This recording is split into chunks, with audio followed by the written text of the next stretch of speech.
All right, let's get stuck straight into it. So this is MTFFLO001, your Introduction to Flows course.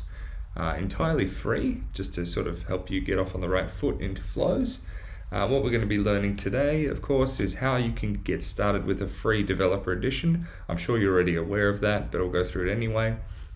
The next thing we're going to go through is how learning flows is foundational to learning Apex development. So I'm not going to teach you Apex, but I'm going to explain how this sort of translates over from flows over to eventually Apex. It's the same concepts behind it. It's just a visual, declarative way of doing it.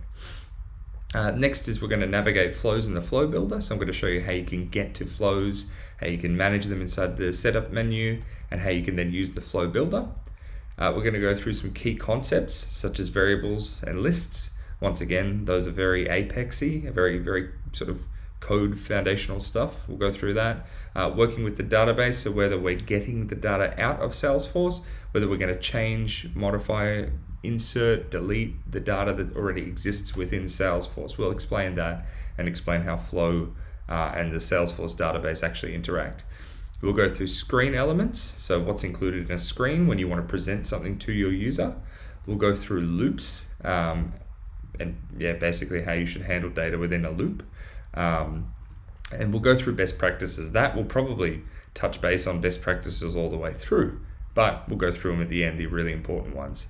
And then finally, we're going to learn how to use Flow with Process Builder.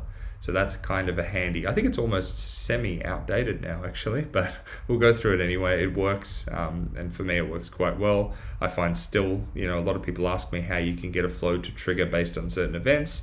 That's how we'll do it. So we'll do that with Flow Builder.